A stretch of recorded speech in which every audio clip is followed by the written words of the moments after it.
कसबे सुकेने गावामध्ये काल दिनांक 28 मे बुधवार या दिवशी रात्री 10 ते 12 वाजेच्या सुमारास दोन वेगवेगळ्या जीव घेण्याच्या हल्ल्याच्या घटनेनं कसबे सुकेने गावात खळबळ उडाली आहे। याबाबत मिळालेल्या माहितीनुसार कसबे गावातील राज मिलन स्वीट या दुकानातील मालक पुरोहित यांच्याशी मागील कुरापत काढून काही तरुण दुकानात घुसून लुटण्याचा प्रयत्न करत होते। यावेळी प्रसंगावधान राखत दुकान मालकानं लगेचच दुकान बंद करून चारचाकी गाडीमध्ये घरी जात असताना रात्री 10 वाजेच्या सुमारास गाडी मागे जाऊन 3 ते 4 इसमांनी त्यांनी गाडी पार्किंग केल्यानंतर पुरोहित यांच्यावर लाठ्या काठ्यांनी हल्ला चढवला। यानंतर ते पळून गेले, परंतु परत काही वेळानंतर ते त्या ठिकाणी येऊन त्यांनी गाडीवरती मोठा दगड टाकून गाडीच्या काचा फोडल्या। या घटनेनं संपूर्ण परिसर भयभीत झालेला होता। नंतर रात्रीच्या सुमारास प्रसाद भागवत या तरुणावर त्यांनी जीवघेणा हल्ला केला। भागवत याच्यावर हल्ला का झाला हे कारण अद्यापही अस्पष्ट आहे।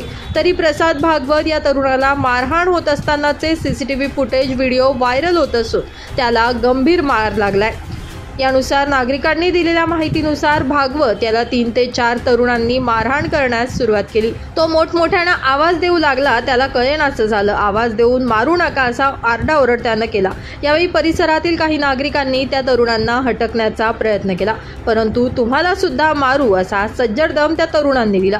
कसबे सुकेने गावात मागील 1.5 ते 2 वर्षांपासून असेच एकमेकांवर वारंवार जीवघेणे हल्ले होत असून कायद्याचा धाक आहे की नाही असा प्रश्न नागरिकांना पडतोय। याबाबत कसबे सुकेने गावातील नागरिकांमध्ये वेगवेगळ्या चर्चा होत आहेत। गावामध्ये अवैध दारू आणि गांजा विक्री मोठ्या प्रमाणात होत असून याकडे पोलीस प्रशासनानं लक्ष देणं गरजेचं आहे। सदर घटनेचं गांभीर्य ओळखून पोलीस प्रशासनानं संबंधित हल्लेखोरांवर कारवाई करावी अशी मागणी आता नागरिकांकडून केली जात आहे।